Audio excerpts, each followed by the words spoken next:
Bapak, Ibu, dan saudara sekalian kekasih Kristus, salam jumpa. Sapaan saya kali ini akan saya beri judul Memaknai Kebangkitan Kristus. Di dalam bacaan kita Markus tadi, kita membaca misalnya Markus 12 ayat 18 yang mengatakan demikian. Datanglah kepada Yesus beberapa orang Saduki yang berpendapat bahwa tidak ada kebangkitan.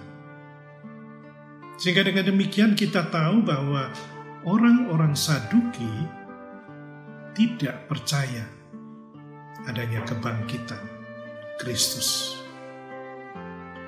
Sebenarnya bukan hanya orang-orang Saduki, tetapi juga banyak orang lain yang juga tidak percaya soal kebangkitan itu.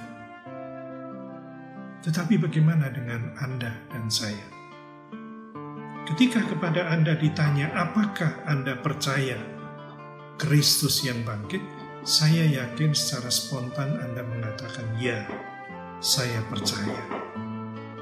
Cuman masalahnya buat kita adalah bagaimana kemudian kita memaknai peristiwa kebangkitan itu. Saudara, peristiwa kebangkitan Kristus bukan hanya sekedar fakta historis.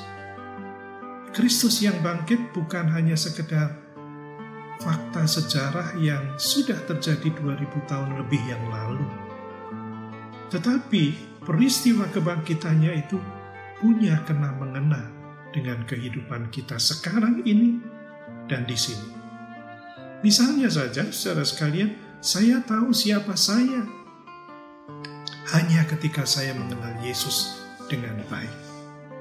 Saya tahu kelemahan saya tahu kekurangan saya, bahkan saya tahu dosa-dosa yang seringkali terselip di dalam perjalanan hidup saya, hanya ketika saya mengenal Kristus yang mati dan bangkit itu.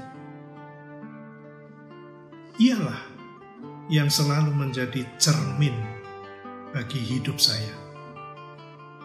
Dialah yang menjadi role model bagi hidup kita sebagai orang percaya. Kita bisa mengenal diri kita dengan baik hanya ketika kita mengenal Allah yang mati dan bangkit melalui Yesus Kristus. Sebaliknya, ketika kita hanya menganggap dan melihat kebangkitan itu sebagai peristiwa historis atau peristiwa sejarah, maka kebangkitan Kristus tidak akan membawa perubahan apa-apa bagi kehidupan kita.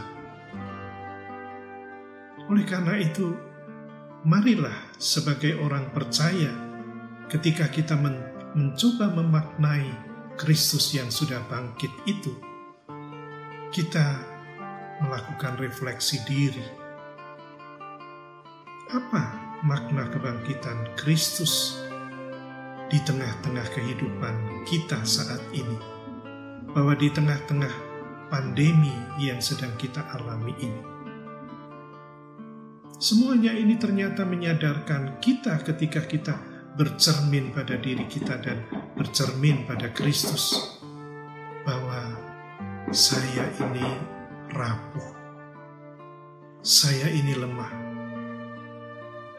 Tetapi di tengah-tengah kerapuhan dan kelemahan saya hidup bersama dengan Tuhan yang sudah bangkit.